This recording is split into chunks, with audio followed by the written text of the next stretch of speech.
وہ کیسا سماج تھا کہ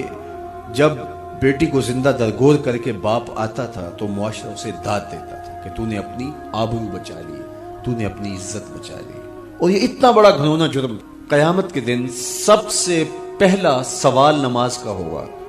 لیکن سب سے پہلا فیصلہ قتل کا ہوگا۔ دوسرے لفظوں میں یوں کہہ لیجیے، حقوق اللہ میں سب سے پہلے نماز کا سوال ہوگا، اور حقوق العباد میں سب سے پہلا فیصلہ جو ہے وہ قتل کا ہوگا۔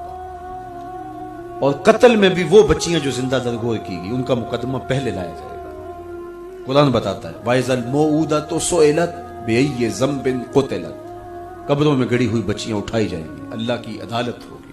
ان کے ظالم باپ کٹہرے میں کھڑے ہوں گے، اللہ ان بچیوں سے پوچھے گا بِأَيِّ ذَنبٍ قُتِلَتْ، تمہیں قتل کیوں کیا گیا؟ اب ان بچیوں کو تو پتہ ہی نہیں ہمیں کیوں قتل کیا گیا۔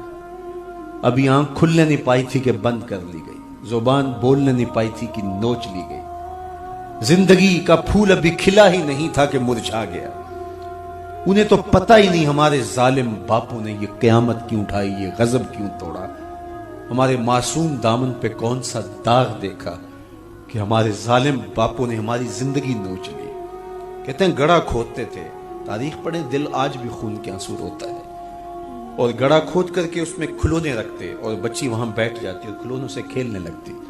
اور وہ اوپر سے ریت ڈالتے، اور وہ بچی پہلے پہل تو اس کو کھیل سمجھتی اور وہ اس کھیل میں خود شریک ہوتی، لیکن جب اس کے کندھوں سے اوپر تک ریت بڑھتی اور اس کی سانس دبنے لگتی، پھر اسے سمجھ آتی یہ کہانی کوئی اور ہے۔ پھر وہ معصوم اور ننھے ہاتھ جوڑ کے اپنے باپ سے زندگی کی بھیک مانگتی، لیکن ظالم سفاک باپ ریت ڈالتا، اور یوں اس کی سسکیاں، اس کی آہیں، اس کی چیخیں، اس کے آنسو اس ریت میں دب جاتے، اور اس معصوم ننھی چڑیا کے لیے نہ کوئی موم بتیاں جلانے والے تھے، نہ کوئی اس کے لیے احتجاج کرنے والے تھے،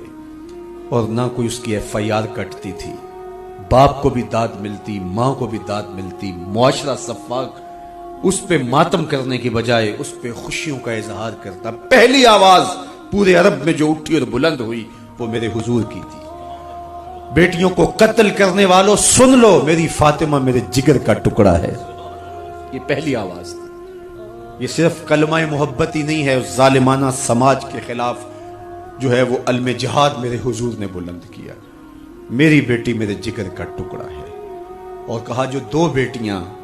دو بہنیں اللہ کی رضا کے لیے پروان چڑھائے اور ان کا نکاح کر دے، قیامت کے دن وہ یوں میرے نیڑے ہوگا جس طرح یہ دو انگلیاں کری۔ یہ جب میرے حضور نے فرمایا، مجمع سے ایک شخص کھڑا ہو گیا، حضور کیا جس کی دو بیٹیاں نہیں ہیں اس کو یہ اعزاز نہیں ملے گا؟ کسی بیچارے کی دو بیٹیاں نہ ہو، ایک بیٹی ہو، تو کیا اس کو یہ اعزاز نہیں ملے گا کہ وہ آپ کا ساتھ پائے؟ حضور نے فرمایا اسے بھی ملے گا، لیکن میں آپ کو دعوت فکر دیتا ہوں کہ اس سوال کے پیچھے کی کیفیت دیکھیے۔ اس کی ایک بیٹی تھی،